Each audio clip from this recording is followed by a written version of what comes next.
cell door every night was blocked up. Then spice, you can like dissolve it and then they spray it onto the paper. I've lost a lot of people. Yeah. The police came up from Plymouth to get you from London. Yeah. And you thought, I may as well see Stonehenge on the way. Yeah. During all that time, is there one thing that you just really regret?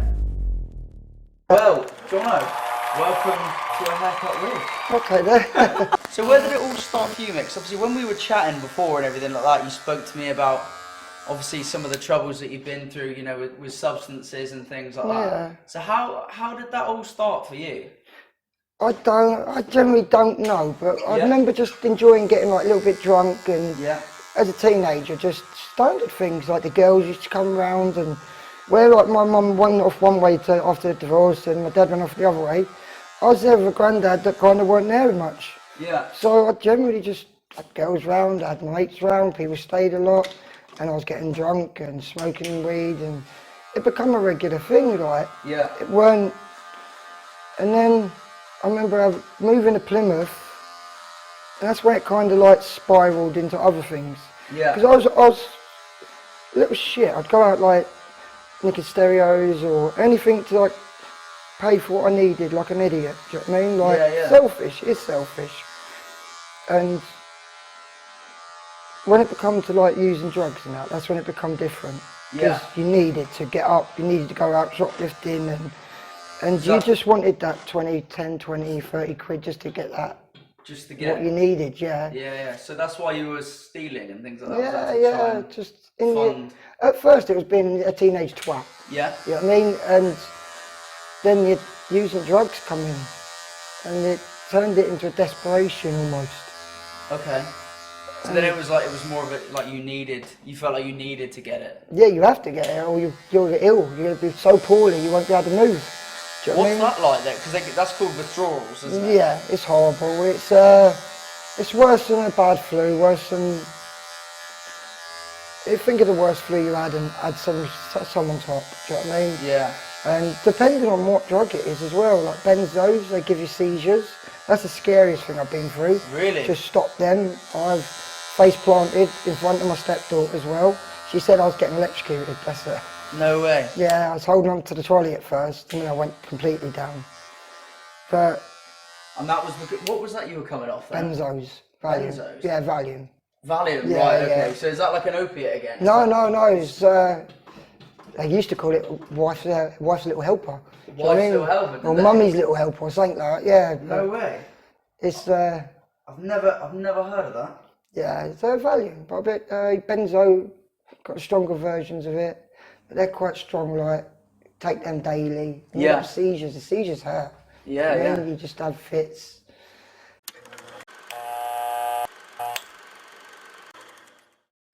In the end, it was just stupid. I hated living like that. But I just kept getting wrecked, just thinking things would get better in the end.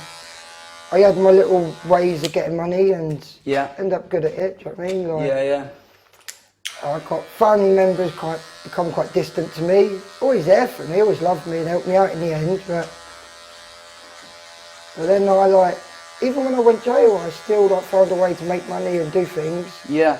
But like this last sentence, I went in after binge on coke, crack cocaine and weed and things like that, and after doing benzos for a period, then going on barbit gear and I went in and it was a major psychosis. I thought the world was against me. I was putting cups on door handles, like the cell door every night was blocked up. Every time I wanted to go to sleep I was blocking it up. I had 3 cellmates in the first 6 months. First one was a really good mate and he did try and bear it, bless him. He's not with us unfortunately. He passed away, didn't he? Yeah, he's only a young lad as well. And he'd done 4 months with me. And then the psychosis got too much. I had one mate helping me out, giving me bits to graft with cell. It was doing me alright, keeping my mind occupied during the day. Yeah. But at night time come, I thought the world screws were coming through the door at night doing things. I blamed my cellmate for putting things on my face. And when you think about it with a normal brain, you can work out what actually happened. In the end, he moved out, and then another mate of mine, I hung around with regularly on road outside, and he'd come in with me. But he knew how to take my psychosis. Okay. He was like, okay, Jono, just agreed with it all.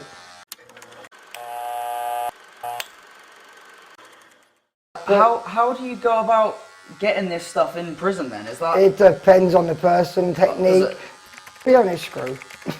Just screw. You can get like, they were getting it through letters for ages, and then that's the spice they sprayed on paper. You know what I mean? What, so the police were getting it in? Off of screws, yeah. It's not police, is it? Do you know what I mean? Screw, yeah, sorry, so screw, yeah. Right. So the prison officers... That's inside, yeah, it depends. Like I said, it all depends on the person and what jail, innit? Do you know what I mean? Yeah. But you got this thing, like, in the spice, you can, like, dissolve it, and then they spray it onto the paper. Okay. And then write letters. And they'd do pictures from kids, or letters, or even photos. And photos are disgusting to smell, you know, and the smoke off that is poisonous. Really? But they still smoked it away. And an ID card, or the size of your like hair card, that's 50 quid. I mean, and imagine that you get 16 bits of them, off one sheet of paper. You know what I mean? That's a good little wage, yeah? Do you know what I mean? Especially if you're getting like 5 sheets at a time just from one envelope. So talking of mates and things like that though, sort of being in those circles and everything, along the way it must have been pretty tricky with loss and things like that, because obviously drugs and things like that are quite a... Yeah, I've lost a lot of people, do you know what I mean? Like, I remember the first person actually hit me was, his name's Ashley, I'll drop second name, but Ashley, he, when was that? 2009. Right. You know what I mean? Wow, so that was a... Yeah, that's when I was like, I think 19 I was. Wow, so how old was he then? He was a year or two younger than me. No way. Yeah. So he's a real young lad. What happened with him though, he only went out partying at night and he used a few Valium after using loads of ecstasy and shit like that. Okay. And he just broke his heart, boom, stop. Really? Yeah. So, and it was Chay, you know what I mean? He's a really good mate, he's the mate that introduced me to all my mates around here. Yeah. So it really did, it struck a nerve. You know what I mean? Like... Yeah, I can imagine that. What else was it? But, well, actually, no, I was saying that, but people always say that, don't they? Oh yeah, I can imagine, but like, in all honesty, I can't. Do you know what I mean? It's heavy, man. Like, I just lost an old mate, you know what I mean? I ain't spoke to him quite a while, yeah, but he actually died of the sea, Big C. He died where, sorry? Of cancer. He died of cancer not long ago, yeah. Okay. But he lost his missus to benzos maybe less than 6 months ago. Really? So he's gone off the sea, she's gone from that. It's quite heartbreaking, mate, to see how they drop. It is. And like, I moved into a place called Salvation Army. Yeah. And it is horrendous, mate. Like, there's a mate who died that lived there at the back. He died round the back of the place. Yeah. Hunched over. Was that drug related as well? Yeah. Well, there's been a couple actually, mate. It's just lose track. You really do, because unless they're good mates or people you really get on with, yeah, you kind of like just brush it to the side. One trying to remember a mate now I actually really got on well with, but I forgot. That's how bad it gets. You forget who they are because there's been so many. Get on with it. You just got to. I suppose when you are addicted to a substance, that is the fact of the addiction, isn't it? Yeah, it's a lot of good boys lost because of it. You've said that you were addicted to drugs then? Yeah, mine was benzos and opiates. So I'm still prescribed methadone today. So you're still prescribed methadone? I'm on pregabalin and methadone, that's my prescriptions. Okay, so how does that, do you ever feel that you can go a day, even though say you're on your prescriptions, is there a day where you just don't crave it, or is it? I don't crave drugs no more. You don't? No, I'll tell you what, I'll give my little girl a hug. Yeah? Yeah. And that's your... Yeah, it's changed. That's a great way to look at it, though, isn't it? Yeah, it's changed now. Do you know what I mean? Like I said, I met my little boy on visit. Yeah. And everything changed from that day, mate. I stopped selling the spice. I got myself moved to Dartmoor Jail, done my bricklaying course where I realised I hate bricklaying. I mean, I hate it. But I'd done it though. I got an early release because of it. Do you know what I mean? Where I was behaving, but now I'm struggling a little bit to get my feet in life out here.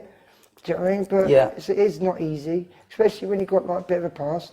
And I will get there in the end. Do you find it hard, you know, work-wise? Have you applied for any jobs and they've just said no because of your history? I went for a stage, I put in maybe 150 job applications. I didn't hear one thing back. Really? Yeah, it broke me a little bit. Do you have to declare that you've been to prison? After a certain amount of time, no. But Right. at the moment, for the next maybe another, I got about 9 years. Okay. Nah, 9.5 years. What's that? 5. Is it 5 5? years. Oh, I was years. thinking it was 10. So okay, yeah. So okay, no bad. I've been out what 18 months, nearly 2 years now. So 3 years. Let's talk. Can I ask then? Obviously, you don't have to answer this, but what was it you went to prison for? This time. Yeah. The charge originally was 2 Section 18 woundings and aggravated burglary, but I got it down to 1 Section 20. Okay. Yeah, and on the grounds of the self-defence, you know what I mean? Yeah. And a 3. So what, Really like- you had a bit of an altercation with someone then, did you? Well, the truth of the matter is, the man was a dickhead. Yeah, and Yeah. he really was rude, he was abrupt. Me and Shan had all our baby equipment one day, and he's popped in, he's got a cigarette in his mouth. I said, oh, don't spark that up, got baby stuff everywhere, like, don't smoke indoors. And Yeah. today, we don't smoke indoors much, do we, Jimmy? Now and then, we might have a sneaky cigarette in the kitchen, and that's it. Yeah. Do you know what I mean? Like, and that's very rarely. Yeah. And he's just sparked up in the middle of the front room, right next to all the equipment. And What, in your house? yeah, and I just get out of the house, get out now, I'm kicking off him. Didn't want to take it to an aggressive level. I was feeling quite aggressive, but this is me trying to put my life on a level. I've met my kid. Yeah. And I'm trying to get everything good. But he just weren't that, he was a rude person. Do you know what I mean? Like, Yeah. he made sexual gestures to the young girls. He said like cockily, rude things to neighbours and that. Like, and one day I was arguing with Shan, unfortunately. Yeah. So my mood was through the roof. I'm outside having a joint. Maybe he heard me having a rant on the phone with Shan. He's come out, rah, rah, rah, rah, rah, and I've just like kind of started swinging punches. Do you know what I mean? Like, Yeah. so yeah, okay, I was guilty of fighting him. I was guilty of doing that.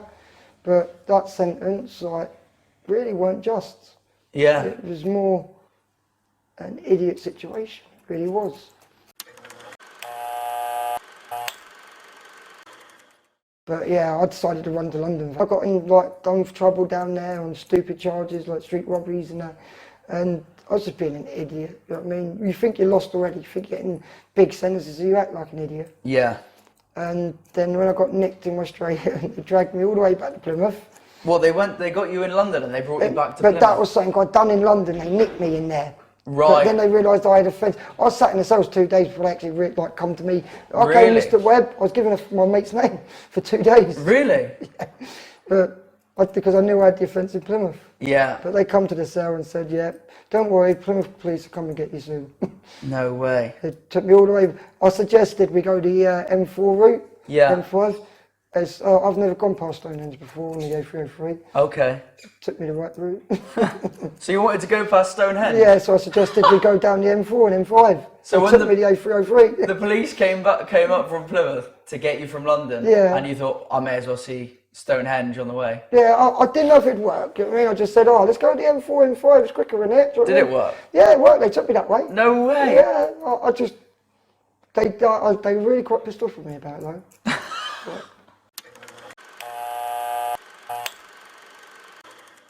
Yeah, is there one thing then, and I don't know if you'll be able to pin it down to one thing, but during all that time, is there one thing that you just really regret? Oh, yeah, there's more than one thing actually. But Yeah. It's just,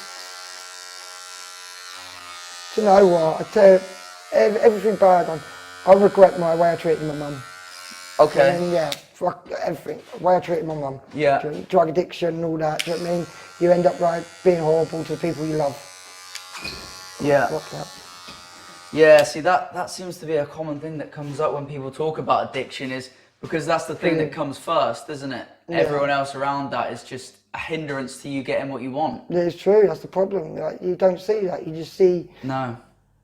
And the thing is, like, the people that say it, it's good money. You do good graft in the end. Yeah. But you don't see what happens to some of these people. Yeah, they might be fuck-ups and nitties, you know what I mean? But you don't see the bigger picture. No. Some people just don't have no morals, and you think, yeah, okay, the dealers, they're just as bad as the druggies sometimes.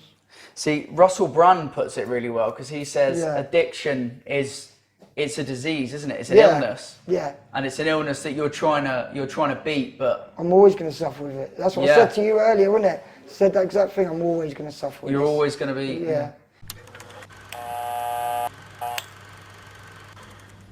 If there was one thing then that you had to say to your kids, don't do this. Have you got like one lesson that you would give your kids now? Because obviously, from us speaking, your kids are like, well, they're your whole life, aren't they? Yeah, now they are. They're nothing. There's nothing else but my kids. Exactly. Is there? You know what? I can't ever say don't, because we all gonna. You know what I mean? One way or another, it's what you do and what environment you're in. But I tell you what, though, I'd say keep it to a limit. Okay. Because you're not gonna. It's the addiction you've got to be scared of. Yeah. Not get wrecked. Have fun. Go to festivals. Go and enjoy yourself. Yeah. But just leave it there. Leave it there. Yeah, don't take it home with you. Don't think about the wider. Just go, have your fun, and then go, and then leave it like that. And then you don't have to. It ain't gonna be every day. Yeah. You're not gonna do it every day. It's gonna end in the end. So you might as well just have it here and there and enjoy your life bit by bit. Yeah. Because it's fucking hard. Once you get that monkey on your back, it's horrible. Yeah, it's because you'll shit on anyone, even your mates, everything, just to get that little, you know what I mean? That kick. Yeah, and to be honest, like the drugs are not worth it these days. They're faux pas, it's crap. It's all crap now. They bash it to pieces, they bash it to pieces more, and bash it to pieces more. Because they put other stuff in the drugs a nowadays. Lot, yeah, there's a lot. Apparently, heroin's like only 3% or 4% or something like that. 3 or 4% heroin? Where cocaine's in its 20s, you know what I mean? Maybe 15, 20s apparently. Do you know what I mean? Like, wow. I'm not someone that tests it, so I can't say, but that's what A lot of festivals now, though, they have these centres, don't they? Where you can go there, and if you've got drugs on you, you can take them, and they'll check them. To see how much is in them. It's the poisons and that as well, the ecstasies, and yeah, they do that. They've been doing it abroad, like in I can't think countries, but they've been doing it abroad for a long time. Like, I see a leaflet, and it told you what percentage was in what ecstasy tablets. Really? And that's the problem with our government. They'd rather fight it than educate it. Yeah. So educate it and don't make a big deal of it. People probably won't even bother with it. So do you think if the government put it out there a little bit more to educate people on what actually goes into drugs, it might cut down the epidemic? Maybe, I mean, but it's the boredom, it's the lack of things to do, it's the money. Be honest, you know, the skinnier I am, the more I want to be on drugs to cut out the feeling of being a wasted person. And I know it sounds really bad, but like some people drink the kind of, but you just think, I don't want to feel guilty. I need to bring money in for family, for myself, for this, for that. And do you feel inadequate? Because that's when you want the drugs more.